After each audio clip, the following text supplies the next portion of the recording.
how 10 men of the citizens of Jerusalem made a conspiracy against Herod for the foreign practices he had introduced, which was a transgression of the laws of their country, concerning the building of Sebaste and Caesarea, and other edifices of Herod. On this account it was that Herod revolted from the laws of his country, and corrupted their ancient constitution by the introduction of foreign practices, which constitution yet ought to have been preserved inviolable, by which means we became guilty of great wickedness afterward, while those religious observances which used to lead the multitude to piety were now neglected. For in the first place, he appointed solemn games to be celebrated every 5th year, in honor of Caesar, and built a theater at Jerusalem, as also a very great amphitheater in the plain. Both of them were indeed costly works, but opposite to the Jewish customs, for we have had no such shows delivered down to us as fit to be used or exhibited by us. Yet did he celebrate these games every 5 years, in the most solemn and splendid manner. He also made proclamation to the neighboring countries, and called men together out of every nation. The wrestlers also, and the rest of those that strove for the prizes in such games, were invited out of every land, both by the hopes of the rewards there to be bestowed, and by the glory of victory to be there gained. So the principal persons that were the most eminent in these sorts of exercises were gotten together, for there were very great rewards for victory proposed, not only to those that performed their exercises naked, but to those that played the musicians also, and were called Thymelici. And he spared no pains to induce all persons, the most famous for such exercises, to come to this contest for victory. He also proposed no small rewards to those who ran for the prizes in chariot races, when they were drawn by 2 or 3 or 4 pair of horses. He also imitated everything, though never so costly or magnificent in other nations, out of an ambition that he might give most public demonstration of his grandeur. Inscriptions also of the great actions of Caesar, and trophies of those nations which he had conquered in his wars, and all made of the purest gold and silver, encompassed the theater itself, nor was there anything that could be subservient to his design, whether it were precious garments or precious stones set in order, which was not also exposed to sight in these games. He had also made a great preparation of wild beasts, and of lions themselves in great abundance, and of such other beasts as were either of common strength, or of such a sort as were rarely seen. These were prepared either to fight with one another, or that men who were condemned to death were to fight with them. And truly foreigners were greatly surprised and delighted at the vastness of the expenses here exhibited, and at the great dangers that were here seen, but to natural Jews this was no better than a dissolution of those customs for which they had so great a veneration. It appeared also no better than an instance of barefaced impiety to throw men to wild beasts, for the affording delight to the spectators. And it appeared an instance of no less impiety to change their own laws for such foreign exercises. But above all the rest, the trophies gave most distaste to the Jews, for as they imagined them to be images included within the armor that hung round about them, they were sorely displeased at them, because it was not the custom of their country to pay honors to such images. Nor was Herod unacquainted with the disturbance they were under, and as he thought it unseasonable to use violence with them, so he spake to some of them by way of consolation, and in order to free them from that superstitious fear they were under. Yet could not he satisfy them, but they cried out with one accord, out of their great uneasiness at the offenses they thought he had been guilty of, that although they should think of bearing all the rest, yet would they never bear images of men in their city, meaning the trophies, because this was disagreeable to the laws of their country. Now when Herod saw them in such a disorder, and that they would not easily change their resolution unless they received satisfaction in this point, he called to him the most eminent men among them, and brought them upon the theater, and showed them the trophies, and asked them what sort of things they took these trophies to be. And when they cried out that they were the images of men, he gave order that they should be stripped of these outward ornaments which were about them, and showed them the naked pieces of wood, which pieces of wood, now without any ornament, became matter of great sport and laughter to them, because they had before always had the ornaments of images themselves in derision. When therefore Herod had thus got clear of the multitude, and had dissipated the vehemency of passion under which they had been, the greatest part of the people were disposed to change their conduct, and not to be displeased at him any longer. But still some of them continued in their displeasure against him for his introduction of new customs, and esteemed the violation of the laws of their country as likely to be the origin of very great mischiefs to them, so that they deemed it an instance of piety rather to hazard themselves to be put to death, than to seem as if they took no notice of Herod, who, upon the change he had made in their government,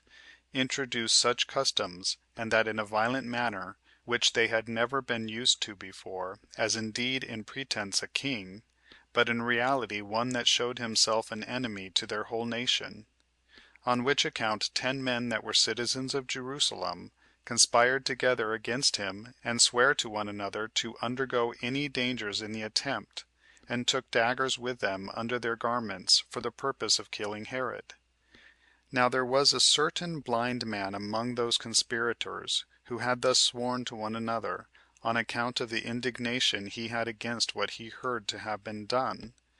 He was not indeed able to afford the rest any assistance in the undertaking, but was ready to undergo any suffering with them, if so be they should come to any harm, insomuch that he became a very great encourager of the rest of the undertakers. When they had taken this resolution, and that by common consent, they went into the theater, hoping that in the first place Herod himself could not escape them, as they should fall upon him so unexpectedly,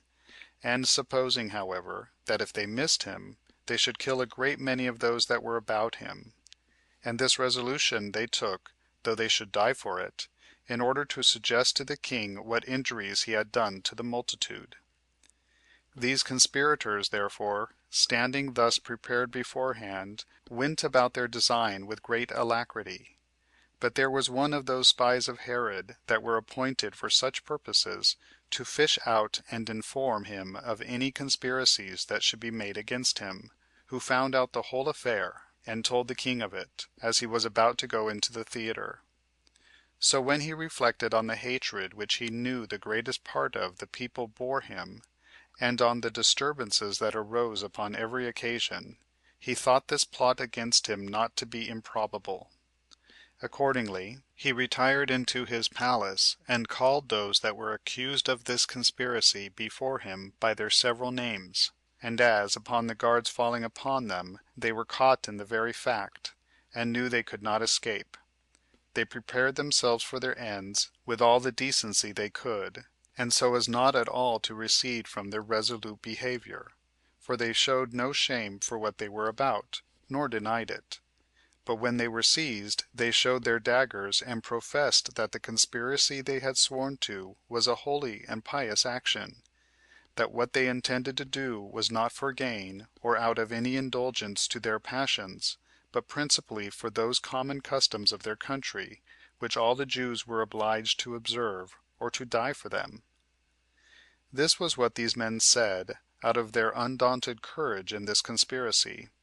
So they were led away to execution by the king's guards that stood about them, and patiently underwent all the torments inflicted on them till they died.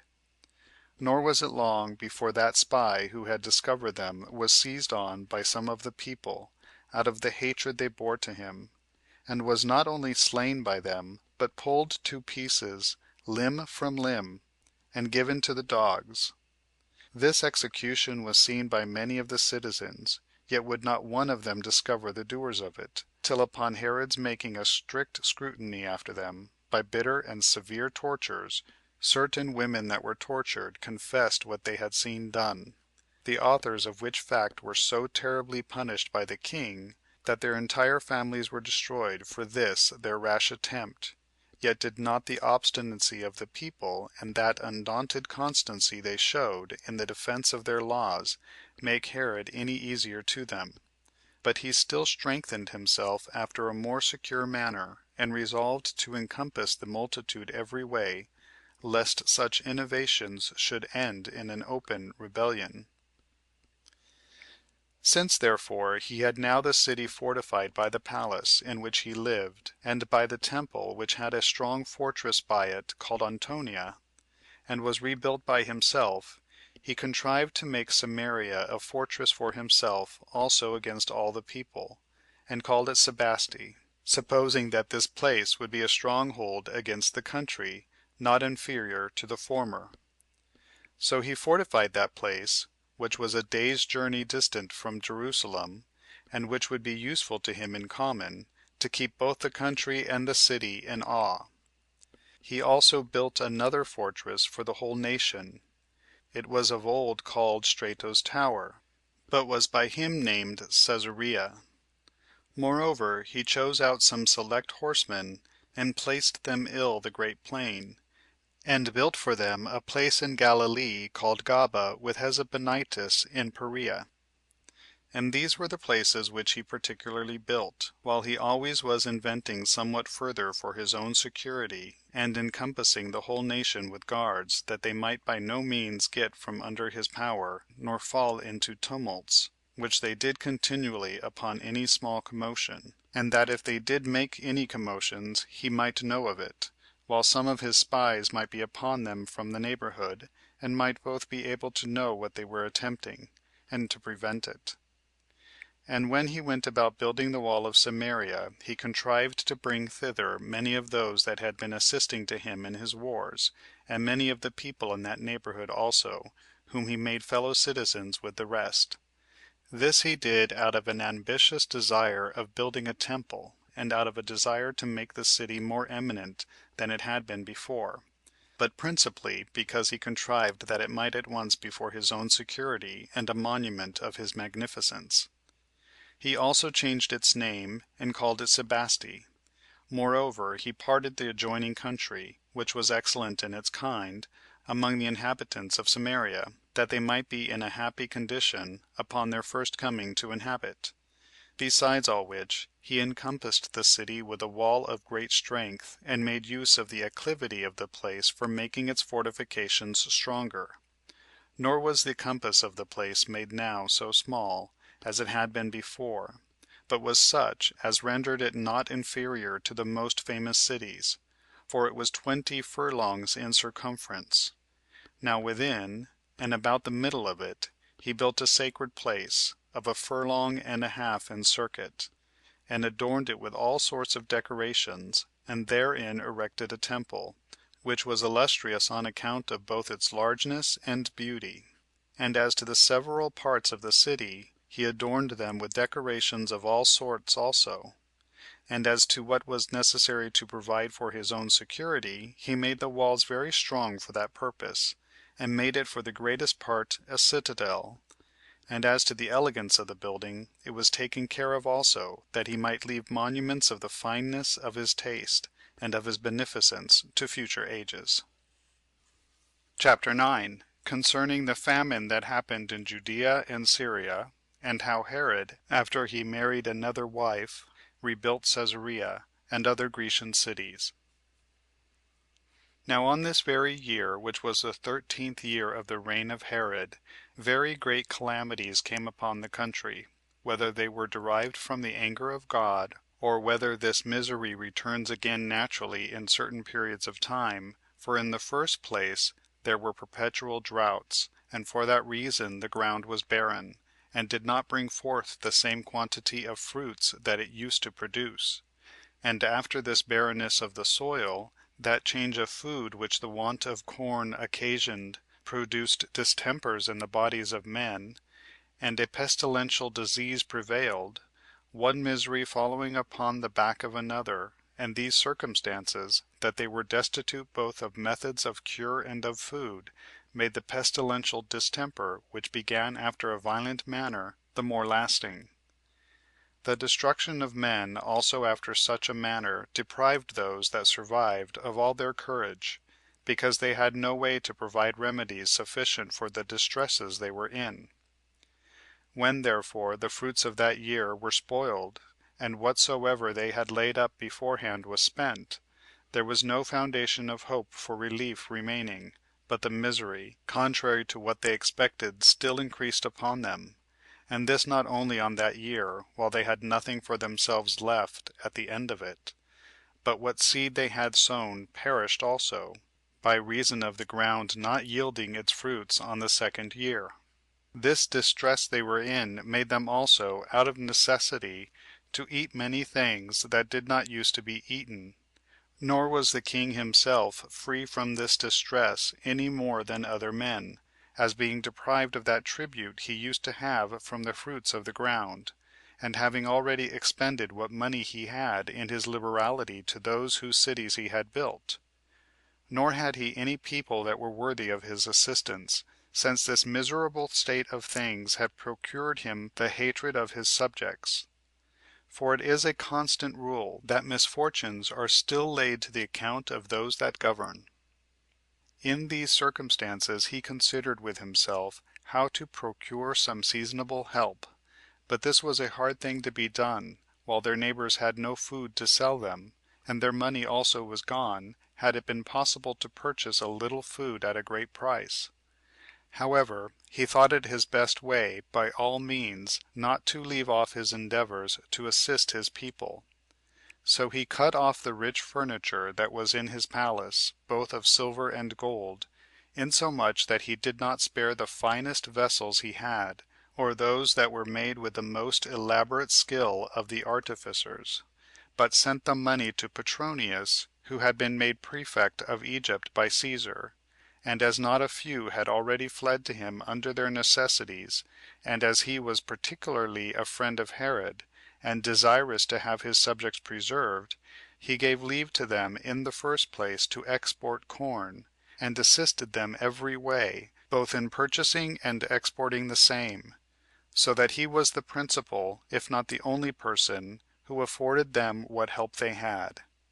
And Herod, taking care that people should understand that this help came from himself, did thereby not only remove the ill opinion of those that formerly hated him, but gave them the greatest demonstration possible of his goodwill to them and care of them. For in the first place, as for those who were able to provide their own food, he distributed to them their proportion of corn in the exactest manner; but for those many that were not able, either by reason of their old age or any other infirmity, to provide food for themselves, he made this provision for them: the bakers should make their bread ready for them. He also took care that they might not be hurt by the dangers of winter, since they were in great want of clothing also,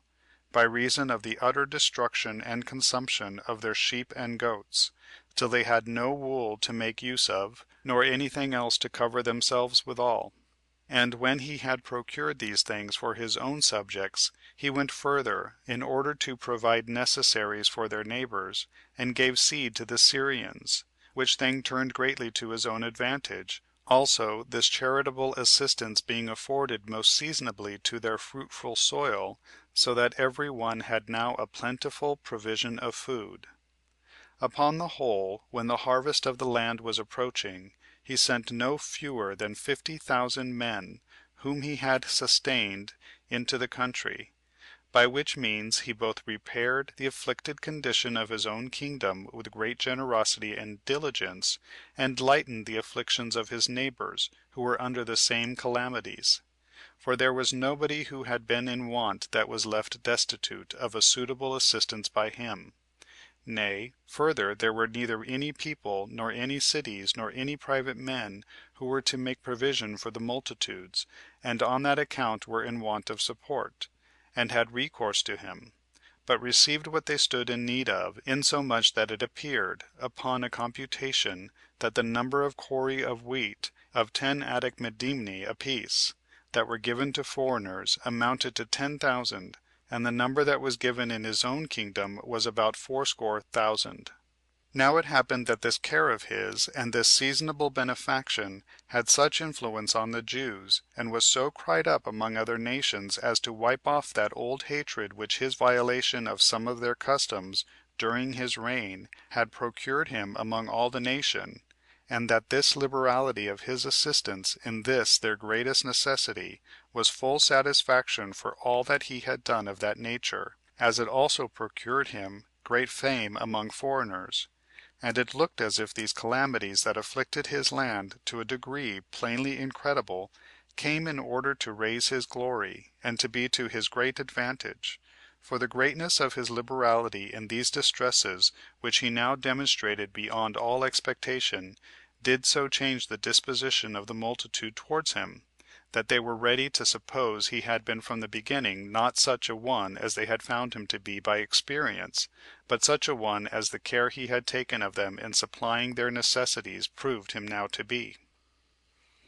About this time it was that he sent 500 chosen men out of the guards of his body as auxiliaries to Caesar, whom Aelius Gallus led to the Red Sea, and who were of great service to him there. When therefore his affairs were thus improved, and were again in a flourishing condition, he built himself a palace in the upper city, raising the rooms to a very great height, and adorning them with the most costly furniture of gold and marble scats, and beds. And these were so large that they could contain very many companies of men. These apartments were also of distinct magnitudes, and had particular names given them. For one apartment was called Caesar's, another Agrippa's. He also fell in love again, and married another wife, not suffering his reason to hinder him from living as he pleased. The occasion of this his marriage was as follows. There was one Simon, a citizen of Jerusalem, the son of one Boethus, a citizen of Alexandria, and a priest of great note there. This man had a daughter, who was esteemed the most beautiful woman of that time. And when the people of Jerusalem began to speak much in her commendation, it happened that Herod was much affected with what was said of her. And when he saw the damsel, he was smitten with her beauty. Yet did he entirely reject the thoughts of using his authority to abuse her, as believing, what was the truth, that by so doing he should be stigmatized for violence and tyranny. So he thought it best to take the damsel to wife. And while Simon was of a dignity too inferior to be allied to him, but still too considerable to be despised, he governed his inclinations after the most prudent manner, by augmenting the dignity of the family, and making them more honorable. So he immediately deprived Jesus, the son of Phabet, of the high priesthood, and conferred that dignity on Simon, and so joined in affinity with him by marrying his daughter. When this wedding was over, he built another citadel in that place where he had conquered vile Jews when he was driven out of his government, and Antigonus enjoyed it. This citadel is distant from Jerusalem about 80 furlongs. It was strong by nature, and fit for such a building. It is a sort of a moderate hill, raised to a further height by the hand of a man, till it was of the shape of a woman's breast. It is encompassed with circular towers, and hath a straight ascent up to it, which ascent is composed of steps of polished stones, in number 200. Within it are royal and very rich apartments, of a structure that provided both for security and for beauty. About the bottom there are habitations of such a structure as are well worth seeing, both on other accounts, and also on account of the water which is brought thither from a great way off, and at vast expenses, for the place itself is destitute of water. The plain that is about this citadel is full of edifices, not inferior to any city in largeness, and having the hill above it in the nature of a castle. And now, when all Herod's designs had succeeded according to his hopes, he had not the least suspicion that any troubles could arise in his kingdom, because he kept his people obedient, as well by the fear they stood in of him, for he was implacable in the infliction of his punishments, as by the provident care he had showed towards them, after the most magnanimous manner, when they were under their distresses. But still he took care to have external security for his government as a fortress against his subjects, for the orations he made to the cities were very fine, and full of kindness; and he cultivated a seasonable good understanding with their governors, and bestowed presents on every one of them, inducing them thereby to be more friendly to him, and using his magnificent disposition so as his kingdom might be the better secured to him; and this till all his affairs were every way more and more augmented.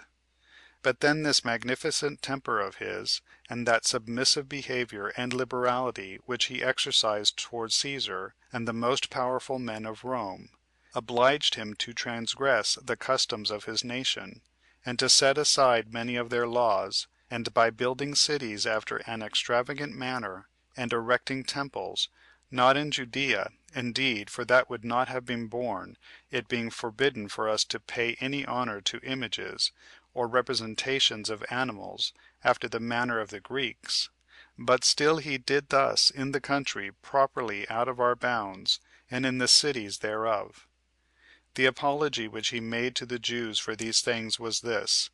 that all was done, not out of his own inclinations, but by the commands and injunctions of others, in order to please Cæsar and the Romans, as though he had not the Jewish customs so much in his eye as he had the honor of those Romans, while yet he had himself entirely in view all the while, and indeed was very ambitious to leave great monuments of his government to posterity, whence it was that he was so zealous in building such fine cities, and spent such vast sums of money upon them. Now upon his observation of a place near the sea, which was very proper for containing a city, and was before called Strato's Tower, he set about getting a plan for a magnificent city there, and erected many edifices with great diligence all over it, and this of white stone. He also adorned it with most sumptuous palaces and large edifices for containing the people. And what was the greatest and most laborious work of all, he adorned it with a haven that was always free from the waves of the sea. Its largeness was not less than the Pyrmum at Athens, and had towards the city a double station for the ships. It was of excellent workmanship, and this was the more remarkable for its being built in a place that of itself was not suitable to such noble structures, but was to be brought to perfection by materials from other places and at very great expenses. This city is situate in Phoenicia, in the passage by sea to Egypt, between Joppa and Dora, which are lesser maritime cities, and not fit for havens, on account of the impetuous south winds that beat upon them, which rolling the sands that came from the sea against the shores, do not admit of ships lying in their station; but the merchants are generally there forced to ride at their anchors in the sea itself. So Herod endeavored to rectify this inconvenience, and laid out such a compass towards the land as might be sufficient for a haven, wherein the great ships might lie in safety. And this he effected by letting down vast stones of above 50 feet in length, not less than 18 in breadth, and 9 in depth, into 20 fathom deep; and as some were lesser, so were others bigger than those dimensions. This mole which he built by the seaside was 200 feet wide, the half of which was opposed to the current of the waves, so as to keep off those waves which were to break upon them, and so was called Prosymatia, or the first breaker of the waves; but the other half had upon it a wall with several towers, the largest of which was named Drusus, and was a work of very great excellence, and had its name from Drusus, the son-in-law of Cæsar, who died young. There were also a great number of arches where the mariners dwelt. There was also before them a quay, or landing place, which ran around the entire haven, and was a most agreeable walk to such as had a mind to that exercise. But the entrance or mouth of the port was made on the north quarter, on which side was the stillest of the winds of all in this place, and the basis of the whole circuit on the left hand as you enter the port supported a round turret, which was made very strong, in order to resist the greatest waves, while on the right hand as you enter stood 2 vast stones, and those each of them larger than the turret, which were over against them. These stood upright, and were joined together. Now there were edifices all along the circular haven, made of the politest stone, with a certain elevation, whereon was erected a temple, that was seen a great way off by those that were sailing for that haven, and had in it two statues, the one of Rome, the other of Caesar. The city itself was called Caesarea, which was also itself built of fine materials, and was of a fine structure. Nay, the very subterranean vaults and cellars had no less of architecture bestowed on them than had the buildings above ground. Some of these vaults carried things at even distances to the haven and to the sea, but one of them ran obliquely, and bound all the rest together, that both the rain and the filth of the citizens were together carried off with ease, and the sea itself, upon the flux of the tide from without, came into the city, and washed it all clean. Herod also built therein a theater of stone, and on the south quarter, behind the port, an amphitheater also, capable of holding a vast number of men, and conveniently situated for a prospect to the sea. So this city was thus finished in 12 years, during which time the king did not fail to go on both with the work and to pay the charges that were necessary. End of Book 15, Chapters 8 and 9. Recording by Guero.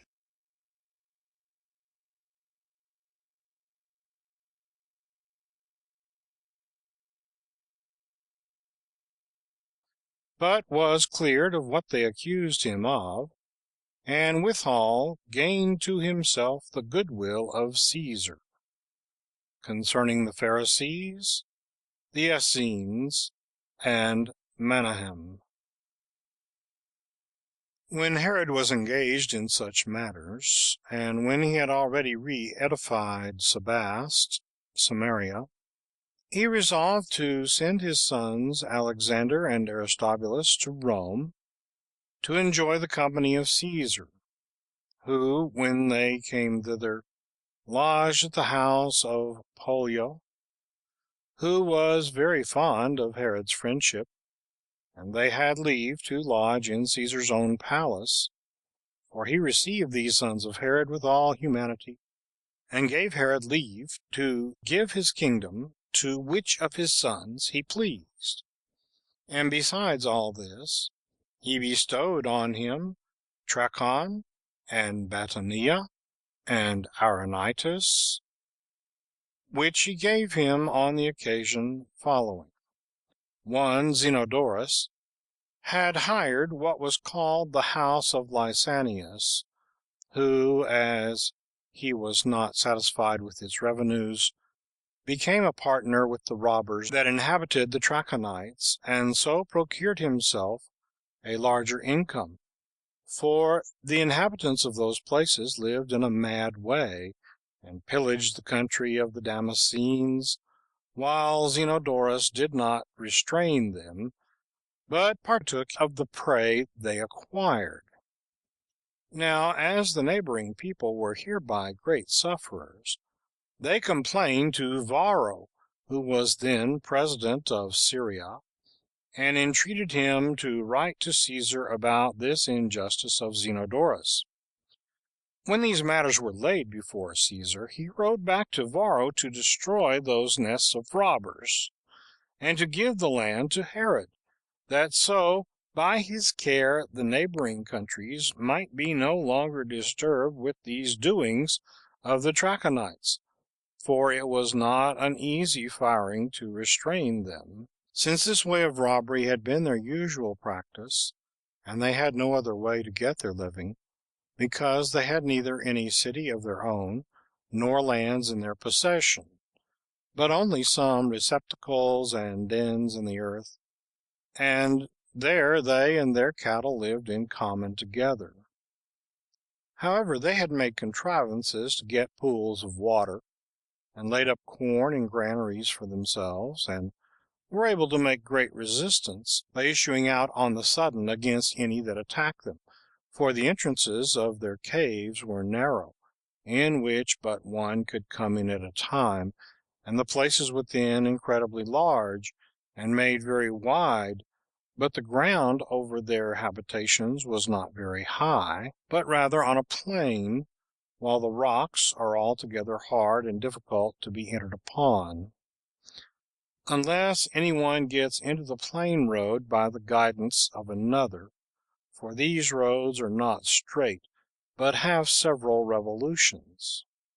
But when these men are hindered from their wicked preying upon their neighbors, their custom is to prey one upon another, insomuch that no sort of injustice comes amiss to them. But when Herod had received this grant from Caesar, and was come into this country, he procured skillful guides, and put a stop to their wicked robberies, and procured peace and quietness to the neighboring people. Hereupon Zenodorus was grieved, in the first place, because his principality was taken away from him, and still more so because he envied Herod who had gotten it. So he went up to Rome to accuse him, but returned back again without success. Now Agrippa was about this time sent to succeed Caesar in the government of the countries beyond the Ionian Sea, upon whom Herod lighted when he was wintering about Mytilene, for he had been his particular friend and companion, and then returned into Judea again. However, some of the Gadarenes came to Agrippa, and accused Herod, whom he sent back bound to the king without giving them the hearing. But still the Arabians, who of old bare ill will to Herod's government, were nettled, and at that time attempted to raise a sedition in his dominions, and as they thought upon a more justifiable occasion, for Zenodorus, despairing already of success as to his own affairs, prevented his enemies by selling to those Arabians a part of his principality called Auranitis, for the value of 50 talents. But as this was included in the donations of Caesar, they contested the point with Herod, as unjustly deprived of what they had bought. Sometimes they did this by making incursions upon him, and sometimes by attempting force against him, and sometimes by going to law with him. Moreover, they persuaded the poorer soldiers to help them, and were troublesome to him, out of a constant hope that they should reduce the people to raise a sedition; in which designs those that are in the most miserable circumstances of life are still the most earnest. And although Herod had been a great while apprized of these attempts, yet did not he indulge any severity to them, but by rational methods aimed to mitigate things, as not willing to give any handle for tumults. Now when Herod had already reigned 17 years, Caesar came into Syria, at which time the greatest part of the inhabitants of Gadara clamored against Herod, as one that was heavy in his injunctions and tyrannical. These reproaches they mainly ventured upon by the encouragement of Zenodorus, who took his oath that he would never leave Herod till he had procured that they should be severed from Herod's kingdom and joined to Caesar's province. The Gadarenes were induced hereby, and made no small cry against him, and that the more boldly because those that had been delivered up by Agrippa were not punished by Herod, who let them go, and did them no harm, for indeed he was the principal man in the world who appeared almost inexorable in punishing crimes in his own family, but very generous in remitting the offenses that were committed elsewhere. And while they accused Herod of injuries, and plunderings, and subversions of temples, he stood unconcerned, and was ready to make his defense. However, Caesar gave him his right hand, and remitted nothing of his kindness to him upon this disturbance by the multitude, And indeed these things were alleged the first day, but the hearing proceeded no further. For as the Gadarenes saw the inclination of Caesar and of his assessors, and expected, as they had reason to do, that they should be delivered up to the king, some of them, out of a dread of the torments they might undergo, cut their own throats in the night time, and some of them threw themselves down precipices, and others of them cast themselves into the river, and destroyed themselves of their own accord, which accidents seemed a sufficient condemnation of the rashness and crimes they had been guilty of. Whereupon Caesar made no longer delay, but cleared Herod from the crimes he was accused of. Another happy accident there was, which was a further great advantage to Herod at this time. For Zenodorus's belly burst, and a great quantity of blood issued from him in his sickness, and he thereby departed this life at Antioch in Syria. So Caesar bestowed his country, which was no small one, upon Herod. It lay between Trachon and Galilee, and contained Eulatha and Paneas, and the country round about.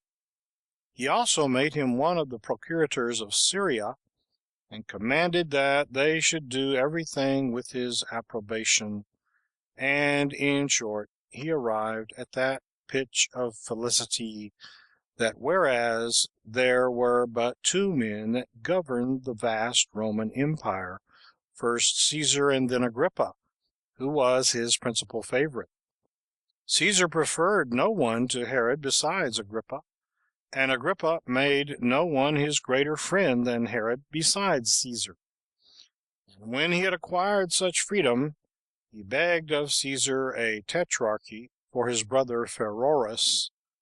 while he did himself bestow upon him a revenue of 100 talents out of his own kingdom, that in case he came to any harm himself, his brother might be in safety, and that his sons might not have dominion over him. So when he had conducted Caesar to the sea, and was returned home, he built him a most beautiful temple of the whitest stone in Zenodorus's country,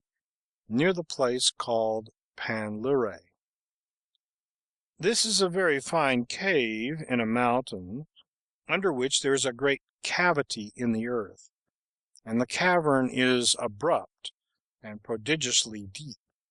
and full of a still water. Over it hangs a vast mountain, and under the caverns arise the springs of the river Jordan. Herod adorned this place, which was already a very remarkable one, still further by the erection of this temple, which he dedicated to Caesar. At which time Herod released to his subjects the third part of their taxes,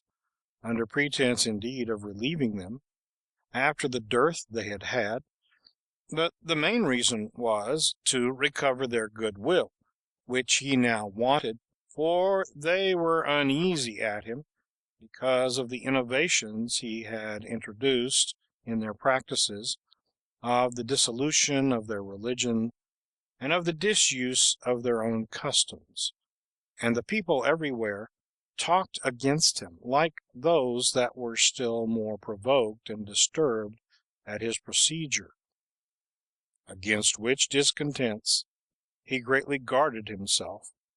and took away the opportunities they might have to disturb him, and enjoined them to be always at work, nor did he permit the citizens either to meet together, or to walk or eat together, but watched everything they did, and when they were caught, they were severely punished, and many there were who were brought to the citadel Hyrcania, both openly and secretly, and were there put to death. And there were spies set everywhere, both in the city and in the roads, who watched those that met together, Nay, it is reported that he did not himself neglect this part of caution, but that he would oftentimes himself take the habit of a private man, and mix among the multitude in the night time, and make trial what opinion they had of his government. And as for those that could no way be reduced to acquiesce under his scheme of government, he prosecuted them all manner of ways. But for the rest of the multitude, he required that they should be obliged to take an oath of fidelity to him, and at the same time compelled them to swear that they would bear him good will, and continue certainly so to do in his management of the government. And indeed a great part of them, either to please him or out of fear of him, yielded to what he required of them. But for such as were of a more open and generous disposition, and had indignation at the force he used to them, he by one means or other made away with them. He endeavored also to persuade Pollio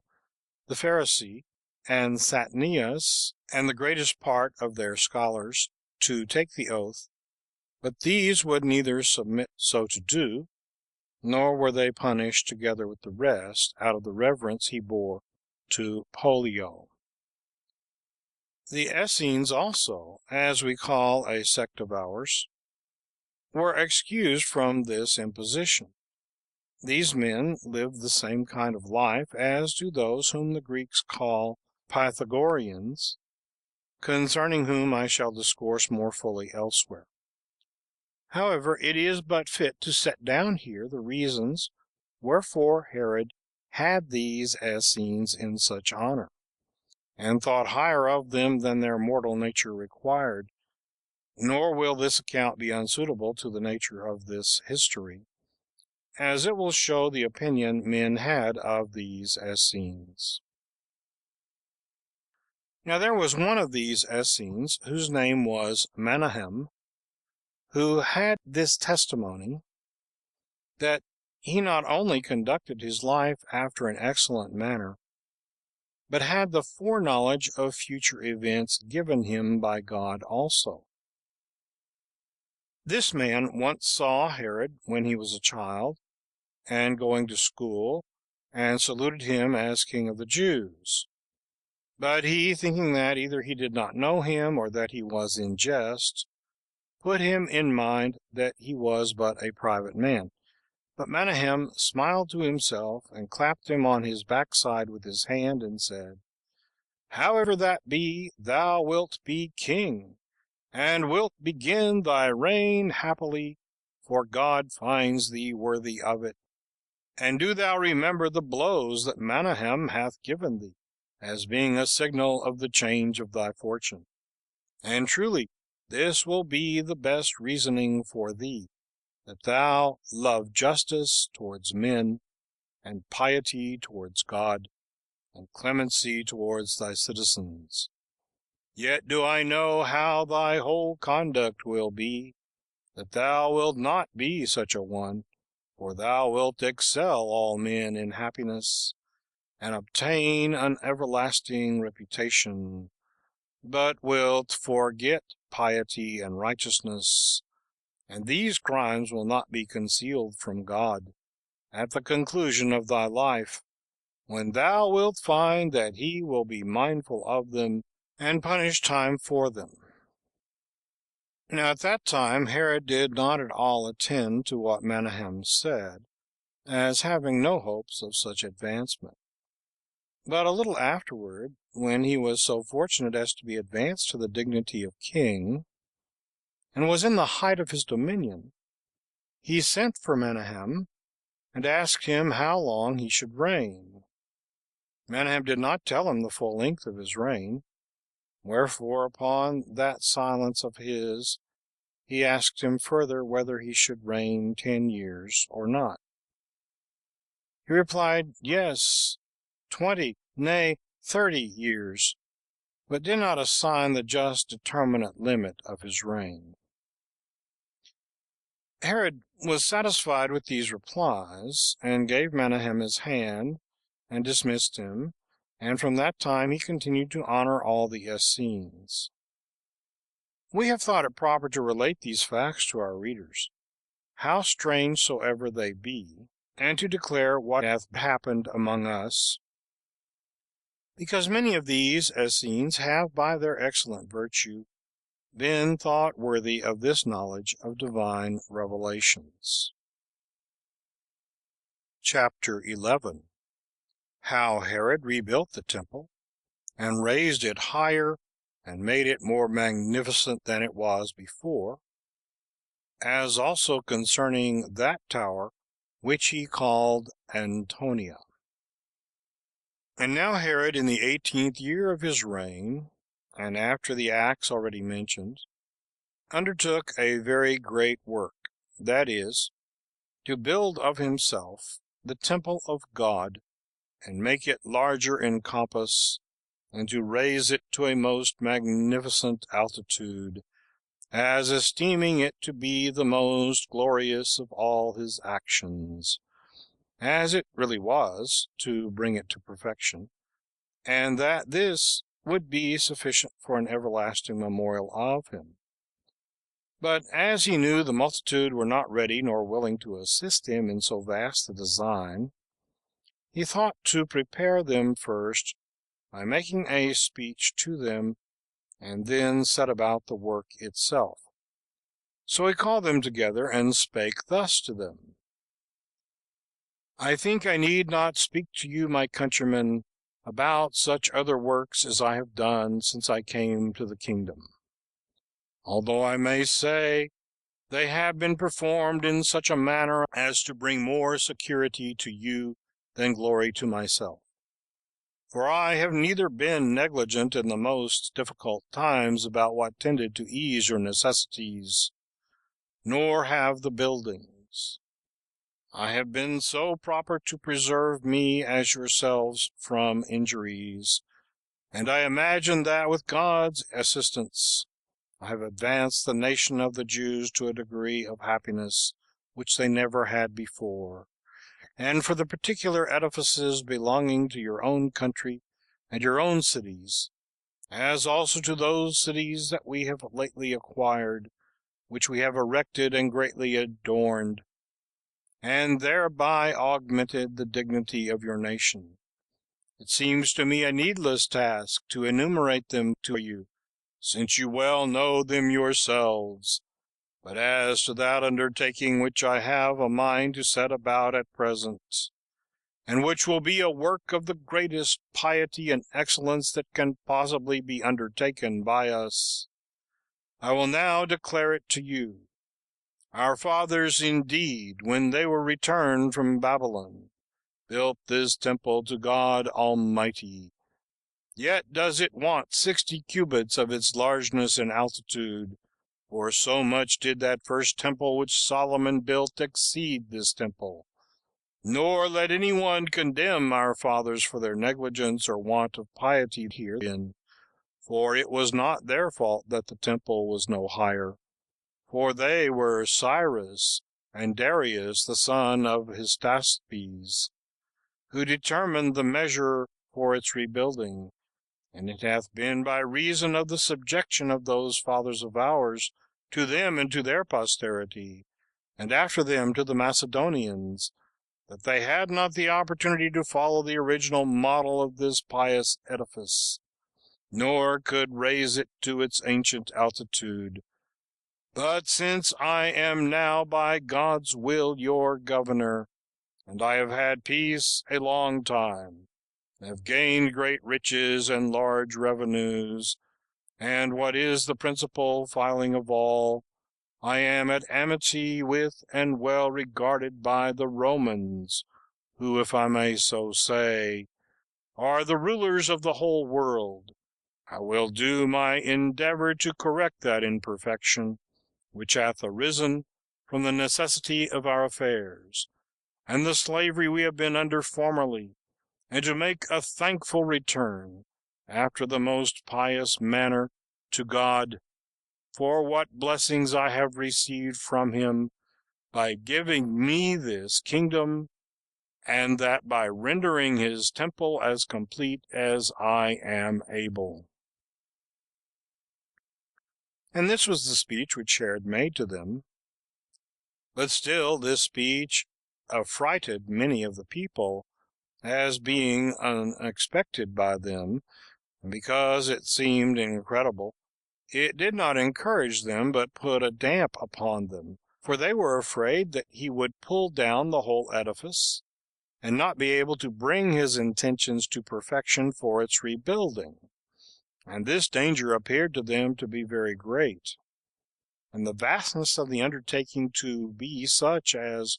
could hardly be accomplished. But while they were in this disposition, the king encouraged them, and told them he would not pull down their temple till all things were gotten ready for building it up entirely again. And as he promised them this beforehand,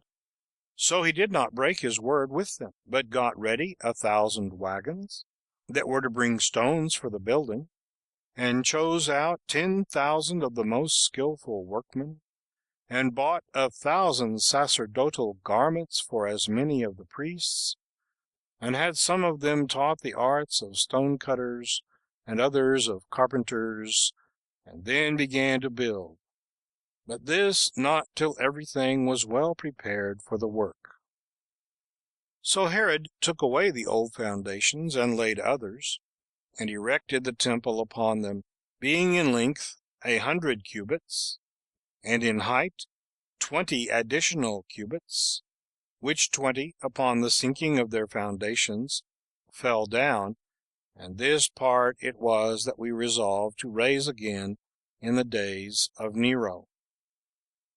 Now the temple was built of stones that were white and strong, and each of their length was 25 cubits. Their height was 8, and their breadth about 12, and the whole structure, as also the structure of the royal cloister,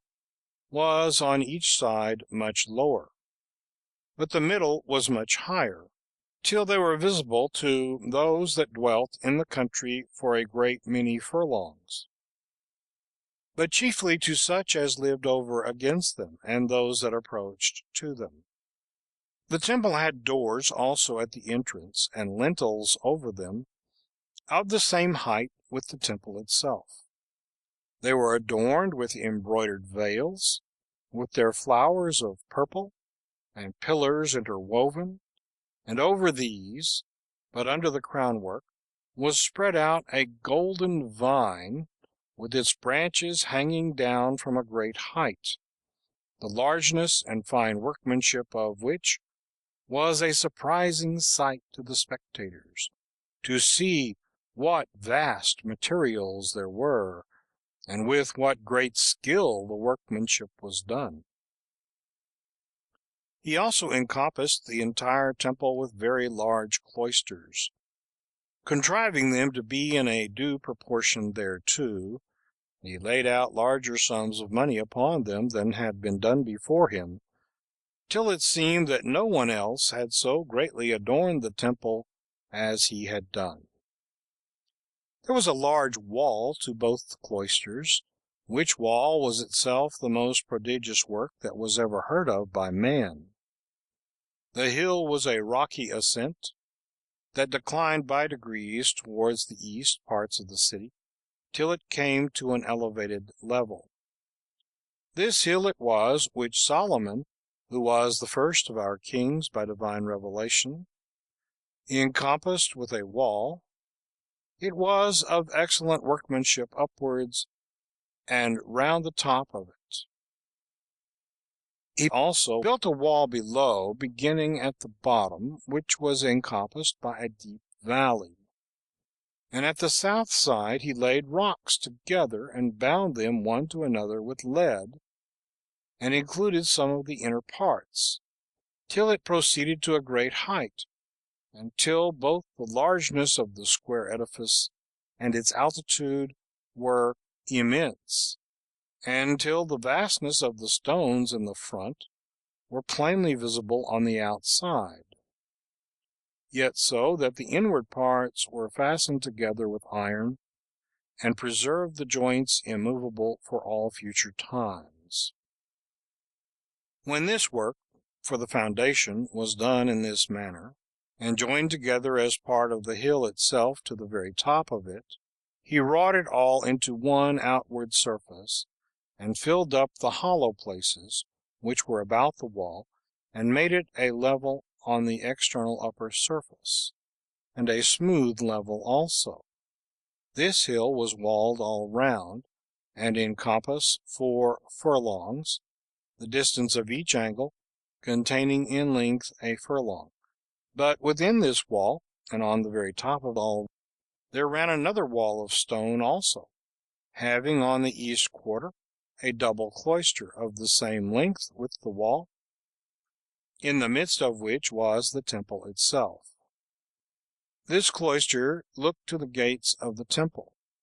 and it had been adorned by many kings in former times, and round about the entire temple were fixed the spoils taken from barbarous nations. All these had been dedicated to the temple by Herod, with the addition of those he had taken from the Arabians. Now on the north side of the temple was built a citadel, whose walls were square and strong, and of extraordinary firmness. This citadel was built by the kings of the Asamonean race, who were also high priests before Herod, and they called it the Tower, in which were reposited the vestments of the high priest, which the high priest only put on at the time when he was to offer sacrifice. These vestments King Herod kept in that place, and after his death they were under the power of the Romans until the time of Tiberius Caesar, under whose reign Vitellius, the president of Syria, when he once came to Jerusalem, and had been most magnificently received by the multitude, he had a mind to make them some requital for the kindness they had shewn him. So, upon their petition to have these holy vestments in their own power, he wrote about them to Tiberius Caesar, who granted his request. And this their power over the sacerdotal vestments continued with the Jews till the death of King Agrippa. But after that, Cassius Longinus, who was president of Syria, and Cuspius Fadus, who was procurator of Judea, enjoined the Jews to reposit these vestments in the tower of Antonia, for that they ought to have them in their power, as they formerly had. However, the Jews sent ambassadors to Claudius Caesar, to intercede with him for them, upon whose coming King Agrippa, Jr., being then in Rome, asked for and obtained the power over them from the emperor, who gave command to Vitellius, who was then commander in Syria, to give it them accordingly. Before that time they were kept under the seal of the high priest, and of the treasurers of the temple, which treasurers, the day before a festival, went up to the Roman captain of the temple guards, and viewed their own seal, and received the vestments. And again, when the festival was over, they brought it to the same place, and showed the captain of the temple guards their seal, which corresponded with his seal, and reposited them there. And that these things were so, the afflictions that happened to us afterwards about them are sufficient evidence. But for the tower itself, when Herod the king of the Jews had fortified it more firmly than before, in order to secure and guard the temple, he gratified Antonius, who was his friend, and the Roman ruler, and then gave it the name of the Tower of Antonia. Now in the western quarters of the enclosure of the temple there were 4 gates. The first led to the king's palace, and went to a passage over the intermediate valley. 2 more led to the suburbs of the city, and the last led to the other city, where the road descended down into the valley by a great number of steps, and thence up again by the ascent, for the city lay over against the temple in the manner of a theater, and was encompassed with a deep valley along the entire south quarter. But the fourth front of the temple, which was southward, had indeed itself gates in its middle, as also it had the royal cloisters, with 3 walks, which reached in length from the east valley unto that on the west, for it was impossible it should reach any farther. And this cloister deserves to be mentioned better than any other under the sun. For while the valley was very deep, and its bottom could not be seen, if you looked from above into the depth, this further vastly high elevation of the cloister stood upon that height, insomuch that if any one looked down from the top of the battlements, or down both those altitudes, he would be giddy, while his sight could not reach to such an immense depth. This cloister had pillars that stood in 4 rows, one over against the other all along, for the 4th row was interwoven into the wall, which also was built of stone, and the thickness of each pillar was such that 3 men might with their arms extended fathom it round, and join their hands again, while its length was 27 feet, with a double spiral at its base, and the number of all the pillars in that court was 162. Their chapiters were made with sculptures after the Corinthian order, and caused an amazement to the spectators, by reason of the grandeur of the whole. These 4 rows of pillars included 3 intervals for walking in the middle of this cloister, 2 of which walks were made parallel to each other, and were contrived after the same manner. The breadth of each of them was 30 feet, the length was a furlong, and the height 50 feet. But the breadth of the middle part of the cloister was 1½ of the other, and the height was double, for it was much higher than those on each side. But the roofs were adorned with deep sculptures in wood, representing many sorts of figures. The middle was much higher than the rest, and the wall of the front was adorned with beams resting upon pillars that were interwoven into it, and that front was all of polished stone, insomuch that its fineness, to such as had not seen it, was incredible, and to such as had seen it, was greatly amazing. This was the first enclosure, in the midst of which, and not far from it, was the second, to be gone up to by a few steps. This was encompassed by a stone wall for a partition, with an inscription which forbade any foreigner to go in under pain of death. Now this inner enclosure had on its southern and northern quarters 3 gates equally distant one from another, but at the east quarter, towards the sun rising, there was one large gate, through which such as were pure came in, together with their wives. But the temple further inward in that gate was not allowed to the women. But still more inward was there a 3rd court of the temple, whereinto it was not lawful for any but the priests alone to enter. The temple itself was within this, and before that temple was the altar, upon which we offer our sacrifices and burnt offerings to God. Into none of these 3 did King Herod enter, for he was forbidden, because he was not a priest. However, he took care of the cloisters and the outer enclosures, and these he built in 8 years. But the temple itself was built by the priests in a year and 6 months, upon which all the people were full of joy. And presently they returned thanks, in the first place to God, and in the next place for the alacrity the king had showed. They feasted and celebrated this rebuilding of the temple. And for the king, he sacrificed 300 oxen to God, as did the rest, every one according to his ability, the number of which sacrifices is not possible to set down, for it cannot be that we should truly relate it. For at the same time with this celebration for the work about the temple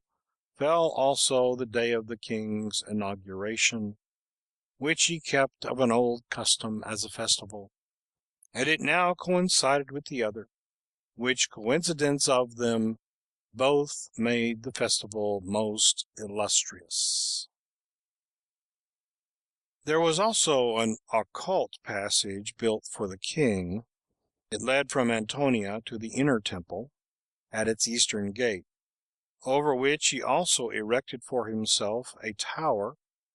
that he might have the opportunity of a subterraneous ascent to the temple,